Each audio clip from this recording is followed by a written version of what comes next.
राजस्थान के एक छोटे से गांव में अर्जुन नाम का किसान रहता था। गांव वाले उसे पागल किसान कहते थे, क्योंकि वह खेत में फसल उगाने से पहले मिट्टी से बातें करता था। हर सुबह वह खेत के बीच खड़ा होकर कहता, आज तुम खुश हो ना? इस बार हम कुछ नया करेंगे। लोग हंसते। अरे अर्जुन, मिट्टी भी कहीं जवाब देती है। लेकिन अर्जुन मुस्कुरा देता। उसके पिता हमेशा कहते थे, जिस किसान को अपनी मिट्टी की आवाज़ सुनाई दे जाए, उसे कभी भूखा नहीं रहना पड़ता। एक साल गांव में भयानक सूखा पड़ा। कुएं सूख गए, फसलें जल गईं। गांव के बड़े बड़े किसान हार मान चुके थे। कई लोग शहर जाने लगे, लेकिन अर्जुन रोज खेत में जाता रहा। एक रात उसे अजीब सपना आया। सपने में उसकी सूखी जमीन चमकने लगी। मिट्टी से हल्की सुनहरी रोशनी निकली और एक बूढ़ी औरत की आवाज आई, फसल पानी से नहीं, भरोसे से उगती है। अर्जुन अचानक उठ बैठा। उसे सपना अजीब लगा, लेकिन उसने हार नहीं मानी। अगले दिन उसने पूरे खेत में छोटे छोटे गड्ढे खोदे और उनमें गांव के हर घर से बचा हुआ पानी डालने लगा। लोग फिर हंसे, इतने पानी से क्या होगा?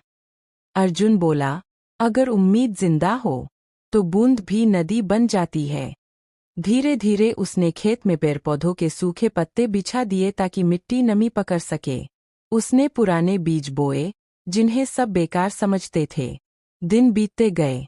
पूरा गांव सूखा पड़ा था, लेकिन एक सुबह अर्जुन के खेत में छोटी छोटी हरी कुंपलें निकल आईं। लोग दंग रह गए।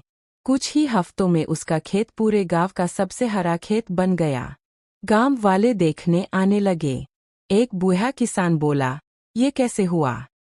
अर्जुन मुस्कुराया, मैंने फसल नहीं उगाई, मैंने उम्मीद उगाई है। उसकी बात पूरे गांव में फैल गई।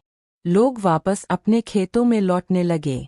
सबने पानी बचाना शुरू किया, पुराने तरीके अपनाए। धीरे धीरे गांव फिर से हरा होने लगा। लेकिन कहानी यही खत्म नहीं हुई। एक दिन शहर से कुछ वैज्ञानिक गांव आए। उन्होंने अर्जुन के खेत की मिट्टी जांची और हैरान रह गए। मिट्टी में नमी रोकने की शक्ति बाकी खेतों से कई गुना ज्यादा थी। अर्जुन ने बिना पढ़ाई किए वही तरीका अपनाया था, जिसे बड़े वैज्ञानिक भविष्य की खेती बता रहे थे। सरकार ने अर्जुन को सम्मानित किया। मंच पर उससे पूछा गया, आपकी सबसे बड़ी ताकत क्या है? अर्जुन ने भीड़ की तरफ देखा और धीरे से कहा, जब पूरी दुनिया कहे कि अब कुछ नहीं बचा, तब भी अगर किसान उम्मीद बोना न छोड़े, तो धरती कभी बंजर नहीं होती।